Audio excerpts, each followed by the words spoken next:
নমস্কাৰ বন্ধুসকল, আশা কৰিছোঁ সকলো ভালে আছে। নগাঁও জিলাৰ সৰ্বাধিক ক্ষতিগ্ৰস্ত হোৱা কলিয়াবৰ, মিছা তথা হাতীমূৰা অঞ্চলৰ বানপীড়িত ৰাইজৰ কাষত আমি উপস্থিত হৈছিলোঁগৈ।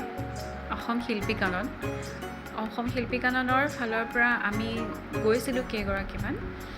আমি তেওঁলোকৰ খবৰ ল'বলৈ গ'লোঁ, তেওঁলোক কেনে অৱস্থাত আছে আমি অলপ চাবলৈ গ'লোঁ।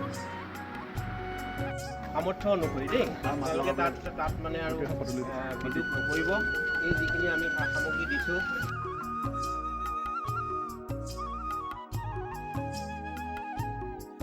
যিখিনি পাৰোঁ আমি সাধ্য অনুসৰি সহায় কৰিবলৈ চেষ্টা কৰিলোঁ।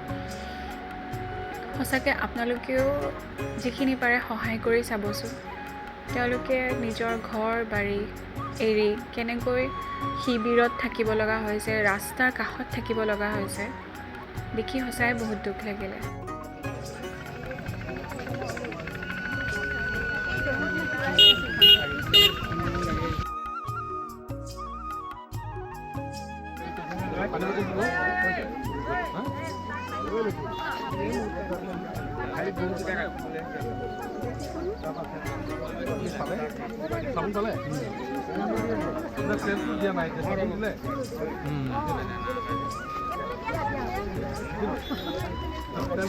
বৰুৱাদা আৰু ইখেতো আছে শইকীয়াদা, দীপাংকৰ শইকীয়াদা আৰু ভূপেন্দ্ৰ শইকীয়াকে পাঞ্জলি বাইদেউ, এইখিনি কলিয়াবৰ মানুহ। আমি বিভিন্ন ঠাইৰ পৰা আহিছোঁ আৰু আজি এই সময়ত আপোনালোকক দুখগ্ৰস্তমান খবৰ ল'বলৈ আহিছোঁ আৰু আপোনালোকে ভালে থাকক, সোনকালে ঘৰলৈ উভতি যাব লাগে, তাকেই কামনা কৰিছোঁ।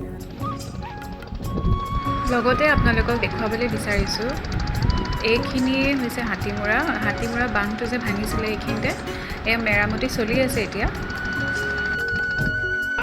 এইখিনিতে সেই হাতীমূৰা বান্ধটো যে ভাঙিছিলে এইখিনিতে, এইটো চুইচ গেটটো। এইটোৱে হাতীমূৰা বান্ধ ভাঙি গৈছিলে। বান্ধিবলৈ